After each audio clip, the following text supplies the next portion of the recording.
Greetings, everyone. This is Psychic Channeler Duane Keir with messages received from the consortium since the last video.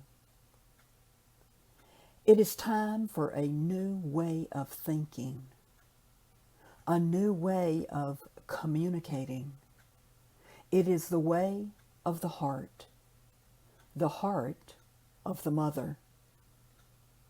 She calls all of her children to begin acting and behaving as true brothers and sisters, regardless of differences.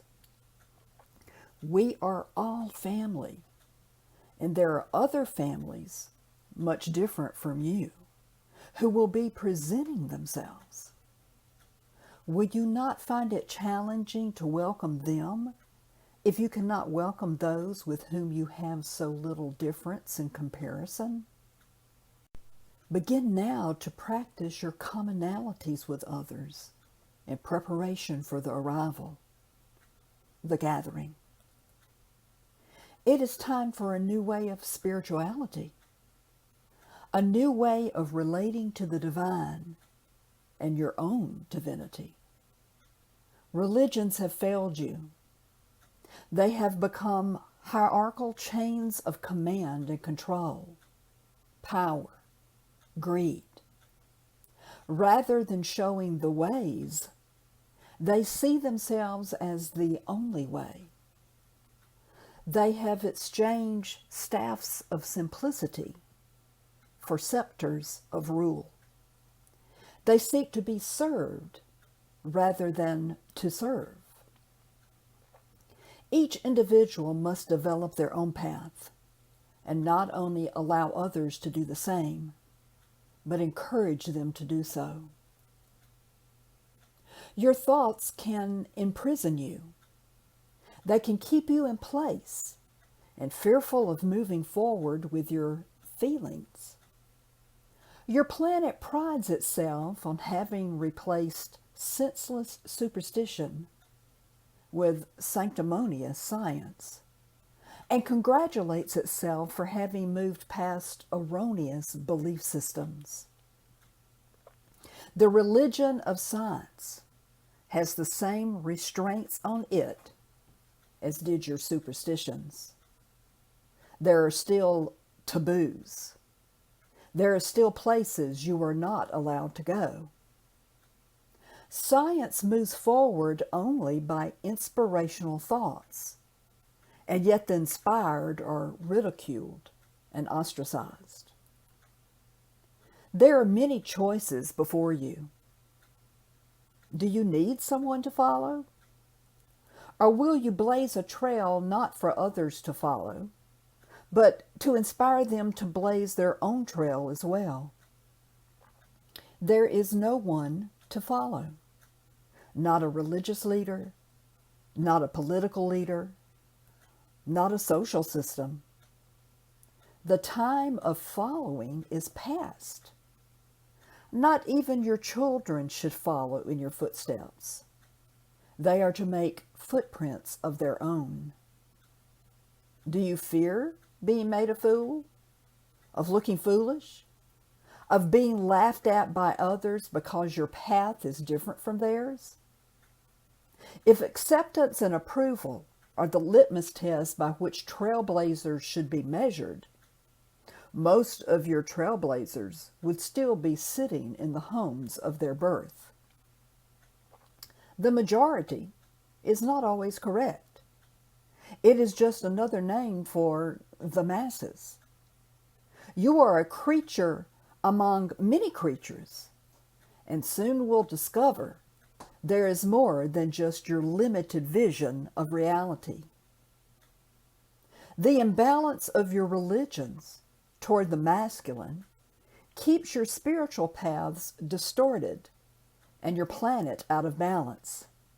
It keeps you in duality when it is time for you to come into union within yourselves and with each other.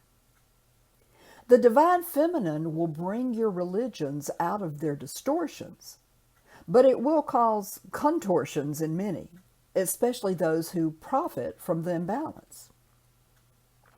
The more one can embody their whole soul essence, the less likely they will be to stay in spiritual distortion. For the soul makes no distinctions with other souls. All are from the original source of all creation, and this should be kept in mind as the gathering approaches. You could say that souls appear in all shapes and sizes. You are ready to connect with the full essence of your soul and rise to the next level of your experience. The location that your solar system is moving within your galaxy is making this not only more accessible and possible, but more necessary. The energetic waves into which you are traveling are stressing and straining your delusion of duality. It is only through the shattering of your illusions that you will be able to commune with those of us who have seen and moved past our own experiences of this. The next cycle is upon us all, and we shall take the next steps together. It is time for the ignorant and innocent to educate themselves and take responsibility for the rhetoric being used to induce the honor and valor of the warrior archetype. Fighting for or fighting against someone or something is still fighting and leads to more violence and war upon your planet. It is based upon an us versus them mentality and keeps you imprisoned in the duality of the other. As we have said, there is no other, and the use of this metaphor blinds the believer into seeing the other as less than they see themselves. It manipulates your young into serving the needs of those in the higher levels of your hierarchical systems of power and control. Rather than the warrior archetype, feed the archetypal energy of the light bringer. There is indeed much darkness upon your planet, but more darkness will not illuminate it. This is not a time for trying to convince family and friends to see what you are seeing, no matter how blind you may perceive them to be. This is a time for finding and following your own path, for it is why you came and what you knew would be the most helpful on the planet at this time. As you do so, those watching will see more the longer they look. They will wonder how you are finding such peace during such turbulent times and will begin to ask questions of you. The asking of questions is the beginning of all understanding, for it leads to the knowing of oneself. And be of humble spirit and continue to ask questions of your own. Once one ceases to question, they assume they have all the answers. And you may not have even asked the best questions yet. As always, we remind you that we are here to serve and not to be served. We caution you against any who call for your service to them or who in any way see you as less than they see themselves.